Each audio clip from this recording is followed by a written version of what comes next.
Madam Prashanth Reddy గారు. ధన్యవాదాలు అధ్యక్ష. అధ్యక్ష, ఈరోజు సైబర్ క్రైమ్ అనేది ఒక వ్యక్తి సమస్య కాదు అధ్యక్ష, సమాజ భద్రతకు అతిపెద్ద సవాల్ అయింది అధ్యక్ష. డిజిటల్ లావాదేవీలు పెరిగే కొద్దీ డిజిటల్ నేరాలు కూడా పెరుగుతున్నాయి అధ్యక్ష.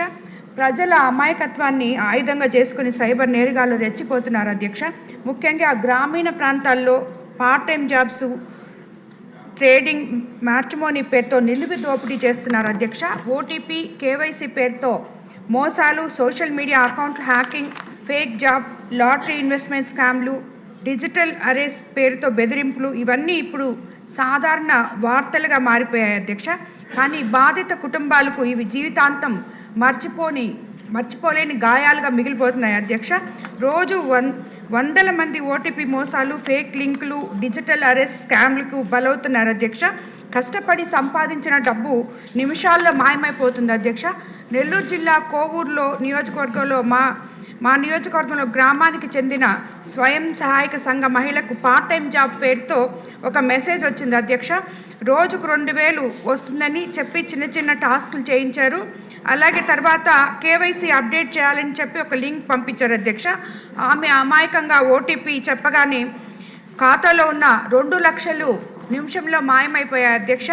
ఇది కేవలం ఒక మహిళ నష్టమే కాదు అధ్యక్ష, ఒక పేద కుటుంబానికి సంవత్సరాల తరబడి పొదుపు చేసుకున్న ఇది అయిపోయింది అధ్యక్ష. అలాగే మనకి ప్రభుత్వం చర్యలు తీసుకోవాలని చెప్పి మీ ద్వారా నేను మంత్రి గారిని కోరుకుంటున్నాను అధ్యక్ష.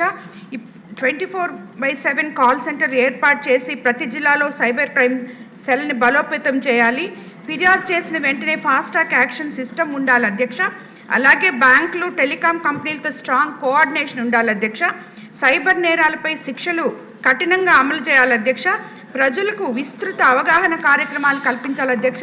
ప్రతి ఇంట్లో స్మార్ట్ ఫోన్లు వినియోగిస్తున్న నేపథ్యంలో సైబర్ నేరాలపై పాఠశాలలు, కళాశాలల్లో స్థాయి నుంచే విద్యార్థులకి అవగాహన కల్పిస్తే విద్యార్థుల ద్వారా తల్లిదండ్రులు దాన్ని ఉపయోగించుకునే ఇది ఉంది అధ్యక్ష.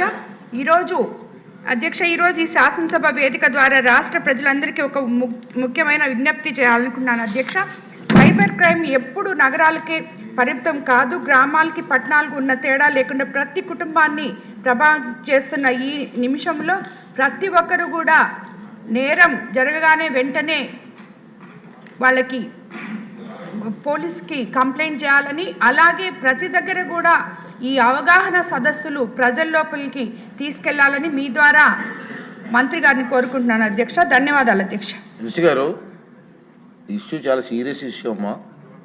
చాలామంది మోసపోతున్నారు. దీన్ని ఎలా కంట్రోల్ చేయాలో ఏంటని